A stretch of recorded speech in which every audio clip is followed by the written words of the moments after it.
What's going on, people? Welcome back to my YouTube channel and welcome to another video. I hope all you guys are doing well today. As you can see, today is Monday, so you know what time it is. It's time to review what happened for this weekend's Premier predictions. Of course, there's one more game, which is the Midlands Derby, and that's playing tonight. So I'll tell you more about that, what happened, what the result was, how many total points I've got, and when I do my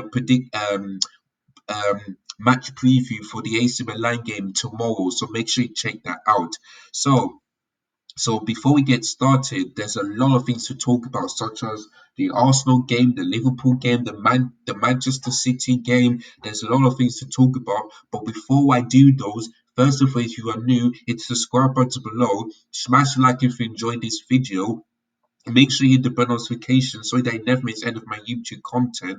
Make sure you share this video and tell all your friends to come and explain if your team did good or bad. So make sure you guys do that. So without further ado, let's see what happened for this week's Premier predictions on match day 9.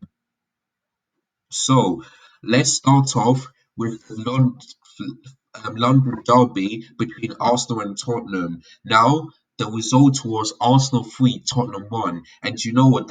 I should have predicted that because I should have known that Arsenal would be dominating Tottenham. So maybe I should have gone for 3-1. But instead I went for 2-1, so I only get 1 point. But yeah, for me, that game, I just knew Arsenal win because they always continue to dominate Tottenham at the Emirates. And like I said to you before, it's been so many years since Tottenham last won the won against Arsenal in the Emirates Stadium in the Premier League, and that was in 2010. So it's going to be another year where Tottenham just don't have a really good win against Arsenal at the Emirates. You know, yeah, the first goal for Arsenal, what a goal from Thomas Partey outside of the box, and that's what the fans expect you to do. You know, don't just like if you have amount of space, just try and take a shot, whether it's inside or outside the box. Try and take a shot, and that's what Thomas Partey did. So well done. I thought Arsenal, from minute 0 all the way up to Partey's goal, I thought they had a great start,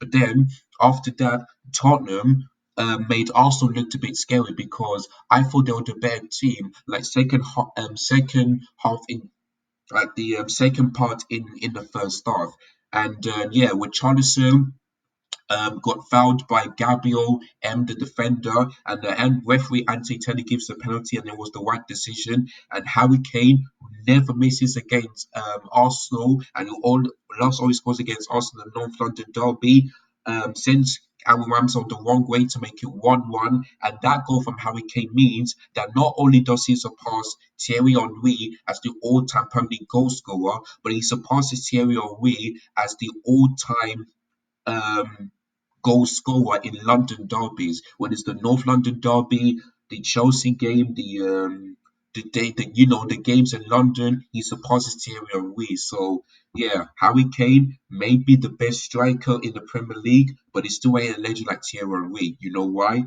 Harry Kane hasn't won a trophy, whereas Thierry Henry does, and he did it for Arsenal. So yeah, but well done to Harry Kane. So it was 1-1, and you literally thought, yeah, that Antonio Conte is going to make a few changes into the second half to make sure that they had a better performance in the second half than in the first half.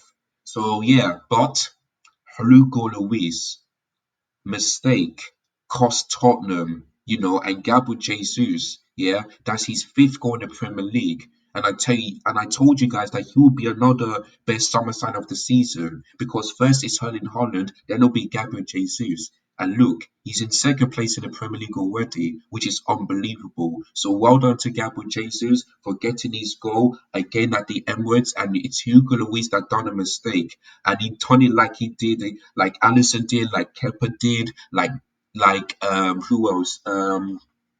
Mendy did. He done what many other goalkeepers can do. And once you make a mistake, you will cost your team a goal. So it was 2-1. But then you thought to yourself, can Tottenham do it again? Could they get back into the game? But the answer was no, because Christian Romero got sent off by Anthony Taylor after a horrendous challenge on Gabriel Martinelli. Now, I want to guys ask you this question. Do you think it was a red card for Romero or not? Because I heard a few Tottenham fans say that it wasn't a red card. But what do you guys think? Do you guys think it was a red card or a yellow card?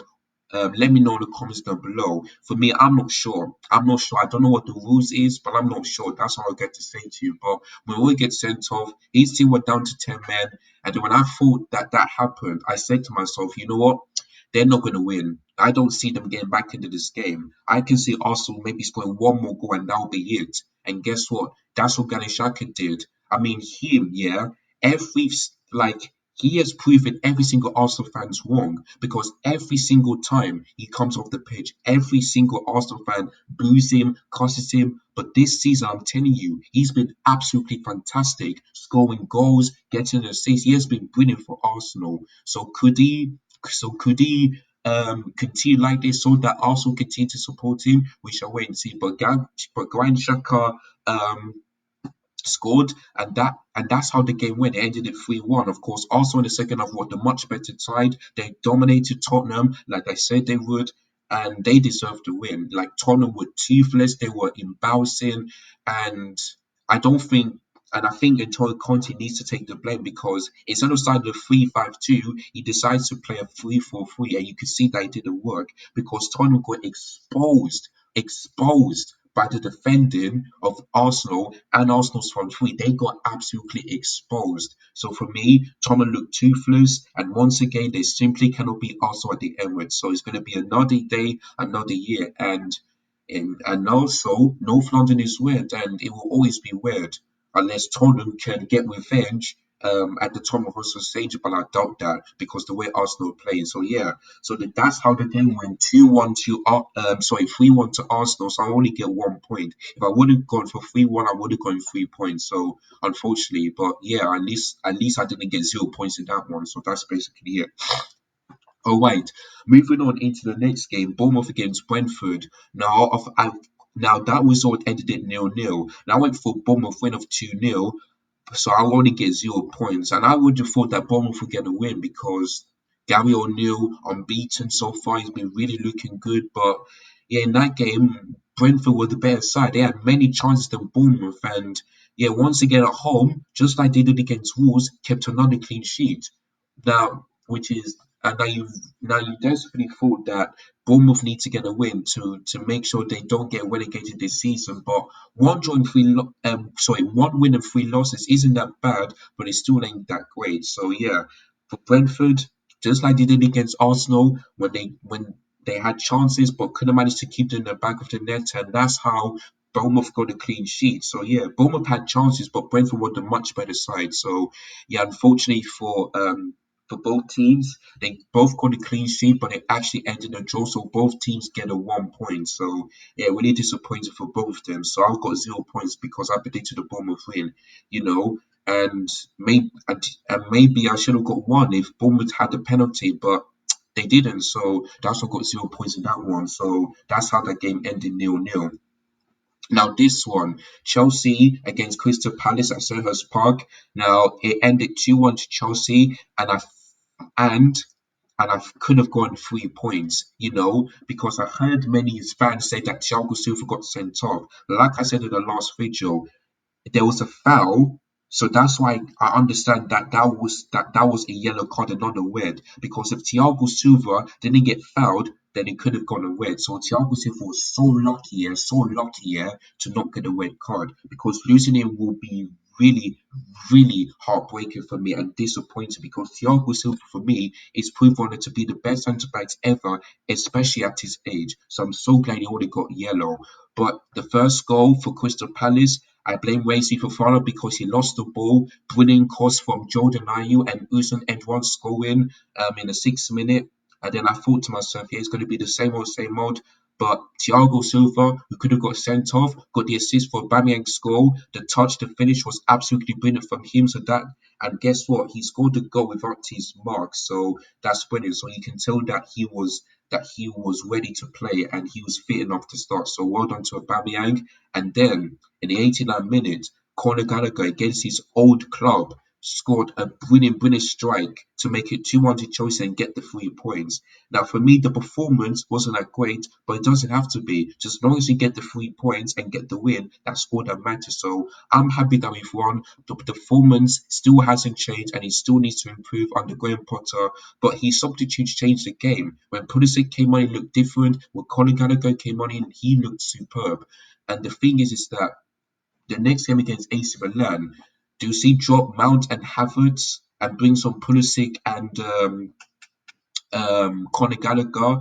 Because for me, Mason Mount had a poor game. Kai Havertz was okay, but he still wasn't that great. So that's basically it. Were they able to do that? I'm not sure, but we shall wait and see the AC Milan game. But yeah, 2-1 to Chelsea. Could have gotten 3 points, but at least we got the win. So yeah, so I got 0 points on that one. All right, moving on into the next game, which I didn't expect, which is Fulham against Newcastle United. Now I went for Fulham 2-1 win because they have a really good record at home. But wow, in that game, Fulham were absolutely dreadful. They were dreadful in that game. They were 3-0 down at half time, and and 2 goals from I forgot who that player was for Newcastle, and he could have got a hat trick, but the third goal he was offside, so that's really unlucky for him. But Newcastle, yeah, what a way to bounce back! What a way to bounce back! Scoring 4 goals against Fulham at home is brilliant, and Fulham were down to 10 men as well. So I knew that Fulham would not win that game. So yeah, that's Fulham's worst performance at home because they never conceded 4 goals so far this season, but they did that against Newcastle. So yeah, at least they scored 1 goal, which is good, but conceded 4 goals against Newcastle at home wasn't that great. So yeah, Newcastle got back to winning, get the 3 points, and yeah, well done to them. But for Fulham, I still think they'll do well this season, and I think Mitrovic will also do well for Fulham. So I won't discredit Fulham. That was the worst performance, but I still think they'll do well. So yeah, I got 0 points because I went for the win, which I didn't, which I hoped it would happen, but Newcastle surprised me. So yeah, well done to Newcastle for that one. All right, moving on into another game which I didn't expect. Liverpool against Brighton. Now I went from Liverpool winning 3-0, but it actually ended 3-3. And to be honest with you, both teams bottled it. Like Brighton were 2-0 up, but they have allowed Liverpool to score 3 goals to make it 3-2. So I would have thought that, yeah, Brighton bottled it. But it was actually it's actually Liverpool that bottled it when Brighton scored the third goal to make it 3-3. Like both teams bottled it. And Trossard, yeah, scored a hat trick against Liverpool. Like what's going on with Liverpool? I just don't get it. And I told you guys before the season starts that Liverpool struggle. And once again, people thought I was wrong. Look at that. They're still below Chelsea. They still only got 2 wins so far this season, which is simply, and they've got so many draws and they've only lost 1 game. Like Liverpool are really starting to surprise me. They really are. Like, could Liverpool title race be over already? Because it looks like they're not going to challenge if they can continue to drop points. And the next game is against Arsenal at the Emirates next Sunday. Like, do you like? I don't know what's going on with Liverpool. Like, is it the players? Is it the manager? Or is it the owner that's causing Liverpool to struggle this season? Because I would have thought that Liverpool will be in the title race, close the gap on City, but instead they're not doing it. Like Liverpool, for me, if they don't continue like this year, I don't see them winning a trophy, challenging for the title, or maybe finishing the top 4. And that would be the worst season ever under Jurgen Klopp. Worst season. So for me, Liverpool were absolutely pathetic. And even the defense, Virgil van Dijk was terrible. Joel Matip was terrible. Trent Alexander-Arnold was terrible. You know, they were all terrible in that game. Firmino was the only player who can be positive, but the rest of them were terrible in that game. Absolutely terrible. You were 3-2 up and you allowed Trossard to score that third goal. Absolutely embarrassing for Liverpool. I feel sorry for them. And if they don't fix this up, Jurgen Klopp could be in serious trouble if he doesn't improve Liverpool this season. So yeah, that game, I didn't expect that to happen. I'd have thought that Liverpool will bounce back after their, I think it was Yeah. I think it was their draw against Everton at Merseyside Derby, something like that. I would have thought they'd gone back, but the fact they bottled it when they were 3-2 up, that shows you that Liverpool were going to struggle this season. So yeah, so I got 0 points because I went for a Liverpool win, and yeah, I didn't expect that to be a draw at all. I really didn't expect that to be a draw. So yeah, unfortunately for Liverpool, they're just not doing it for this season. They're just not doing it right now.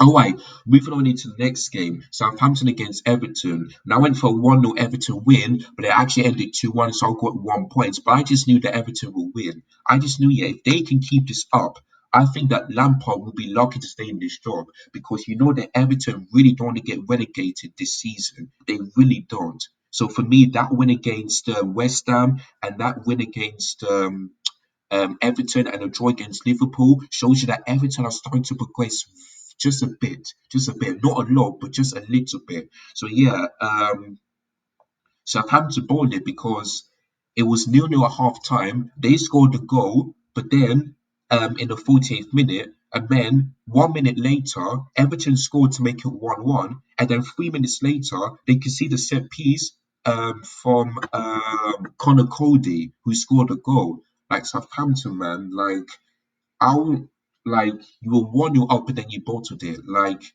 And then you had, I mean, their last game, I think it was against Chelsea or something like that. You've won a game at home, but then you decide to fall in against Everton. It's simply not good enough. But I just knew Everton would win. And Lampard, it looks like he got his tactics right. Whether we changed them at half time or still pick the place, he got his absolutely spot on. So big up to the Chelsea legend, Frank Lampard. Hopefully you keep your job and you'll not make Everton relegated this season. Let's hope we can do that. So yeah, so well done to Everton for getting the win. So that's one. And I think for me, that result means that Everton are out of the relegation zone. I'm not sure, but we shall wait and see. So well done to them. 2-1 that it was.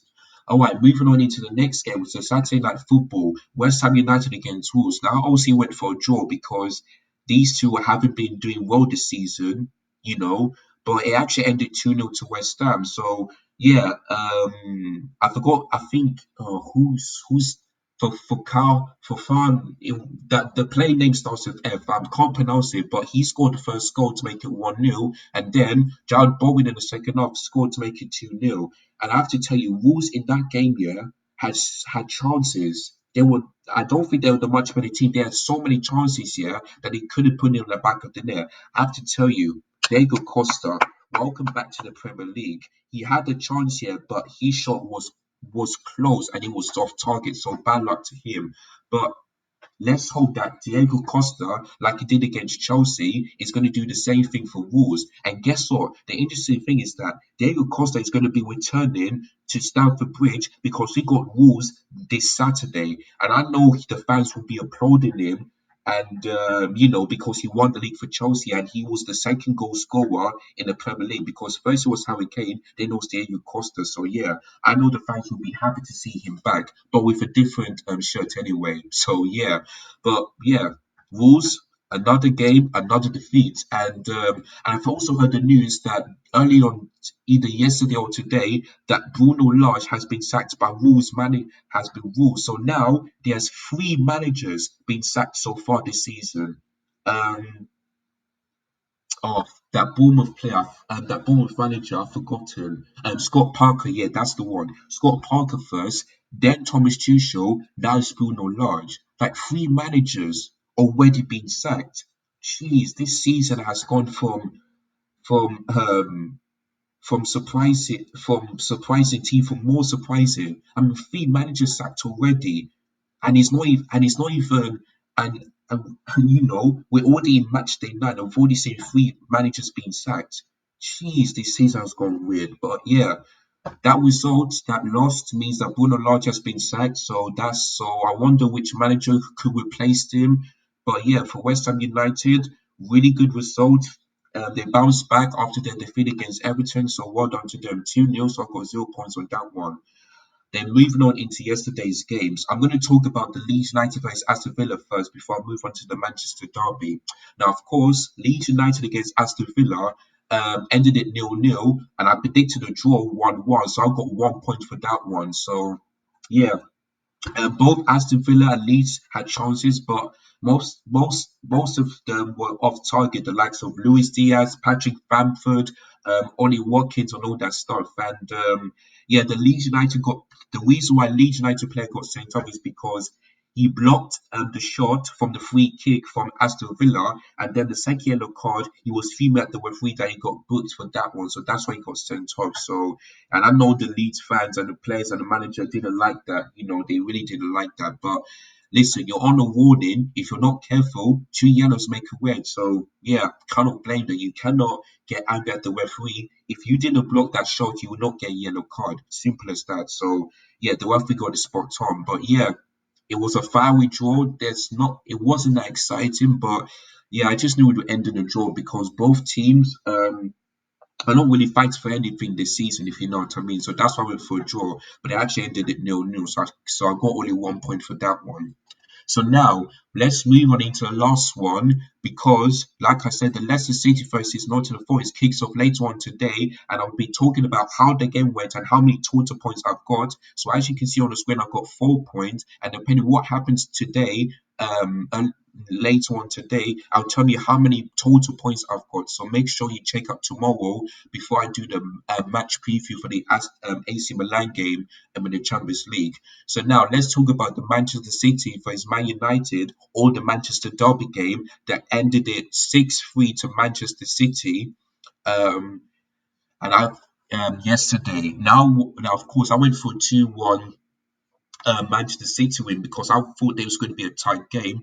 But it looks like Man City made it easy. They made it easy, in the Manchester derby. And of course, this is the first time since 52 years that one player or maybe two has scored a hat trick because in Manchester derby like this, you normally don't see one player get a hat trick, but two of them did it. But Erling Haaland did it first, and then it was Phil Foden. And I told you guys about Erling Haaland. He will break records. He will continue to break records. Look at this. 3 hat-tricks in a row at the Etihad. Nottingham Forest, no, sorry, Crystal Palace first, then Nottingham Forest, now Manchester United. I told you, be scared of Erling Haaland and Manchester City this season. Be scared of them, yeah?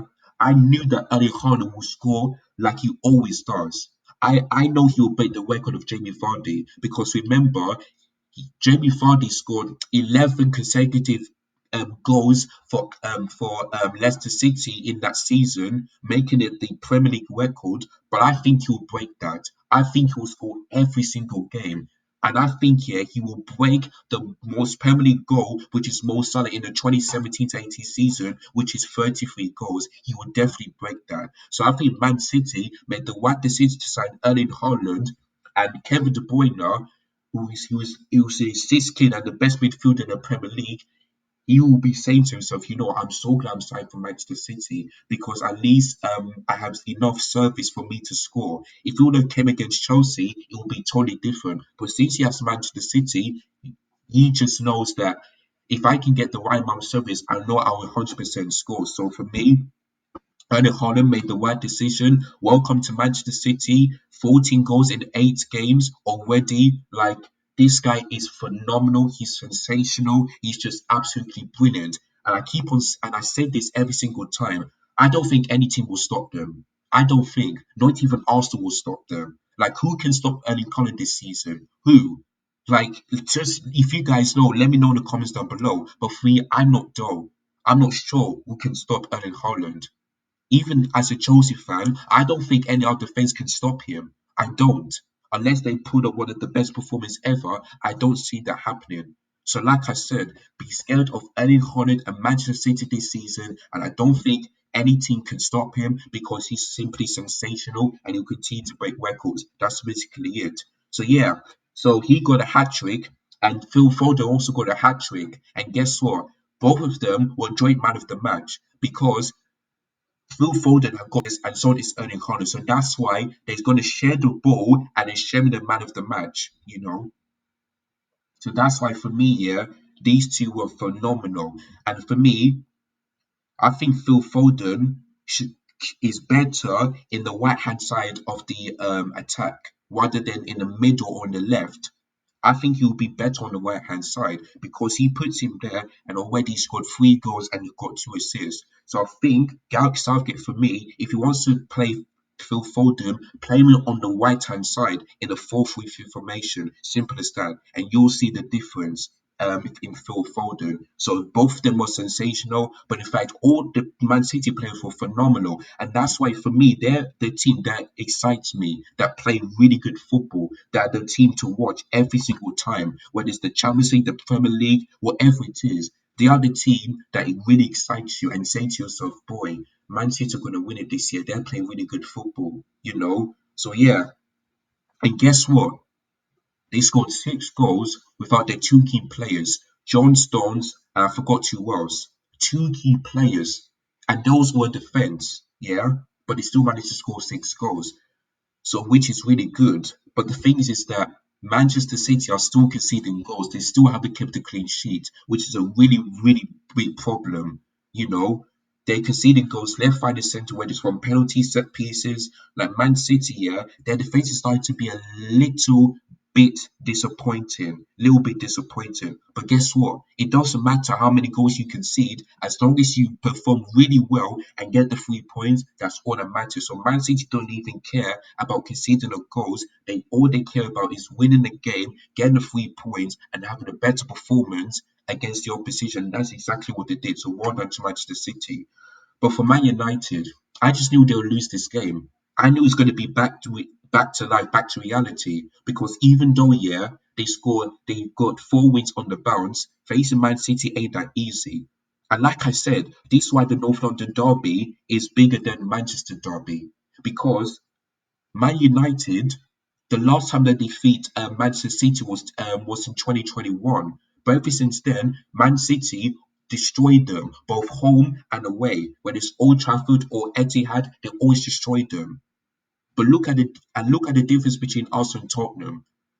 Arsenal have a good record against Tottenham at the Emirates, and Tottenham have a really good record against Arsenal at the White Hart Lane. So that's why I knew that the North London derby is bigger than the Manchester derby because both teams will be fighting for the top four, the title challenge. You know, the stats saying, "Oh, this team has a really good record" and all that stuff. For Man United, though, I just knew that they're not going to be that good. They were shocking. They were embarrassing. There was no heart, no desire, no passion. It looks like they just gave up. It looks like they weren't confident in this derby. Listen, in a derby, yeah, you need to put in a really good performance, yeah, make the fans happy. Manchester United fans, some of them left at half time. Could you imagine? Like the Man United fans were absolutely embarrassing as well. You need to back your team. Whether your team is conceded 6 goals or not, still be at the game, still back your team. Leaving at half time is more embarrassing, even more embarrassing. For some Man United fans who have left, you should be ashamed of yourselves. But the Man United fans that stayed throughout the whole game, well done. Well done. Still back your team. That's why your game, that's why you need to pay your tickets to go inside the game. Because if you imagine, yeah, that if you watch your team get battered and then you left the game, that means you waste your money. It means you waste your money. It means you don't care for the team. Listen, don't be like you shouldn't be surprised, yeah, that you got slapped because you know that Man City are playing far better than you. For the last 5 years here, you haven't won anything, no trophy. And since Sir Alex Ferguson left, you haven't won a Premier League trophy at all. So don't be surprised why you got battered because you know Man City are a really good team. And until you fix things from the top to the bottom, then you can support the team. But if I was a Man United fan, yeah, I would not go to games, I would not buy the shirt, I would not do anything because I would be wasting my money on a team, yeah, that's really disappointing and really gonna make me angry. You know what I mean? So for me, if I was Manchester United, don't do anything. Just stay at home, watch the game on TV or online, and that's basically it. Don't buy the shirts every game. That's what I would do if I was a Manchester United fan. So that's basically it. But Man United in turmoil. Yeah, they lost to Manchester City after 4 wins off the bounce, and yeah, that's basically it. So obviously, I went for 2-1, but I would have thought there would be a tight game, but it actually ended Um, 6-3. So I got 1 point for that one. So yeah, that's it, guys. So that is how the Premier League matchday night has ended. Obviously, like I said before, there's a Leicester City versus Nottingham Forest that kicks off later on today. So I'll tell you guys more about that in tomorrow's video before I do the match preview. So make sure you stay tuned for that one. So yeah, so that is it, guys. Let me just put this back up. So that is it, guys. That is the end of this video. I want to say thank you so much to everybody who watched this video. And if you did enjoy it, make sure you hit the like button first. And then if you are new, hit the subscribe button below. Hit the bell notification so that you never miss any of my YouTube content. Make sure you share this video to everybody so that they can give their thoughts and opinions on how they did and how their team did this weekend. If you're a Man United fan and Tottenham fan, you will be disappointed. But the rest of them, just give me your thoughts and opinions, and I'll quickly react if I agree or disagree on of the things that you said. So make sure you guys share this video so that they can react to what happened this weekend. So thank you guys so much for watching. Look after yourselves, take care, and as always, up the Blues, and see you guys for tomorrow's video for the match preview. Take care and goodbye.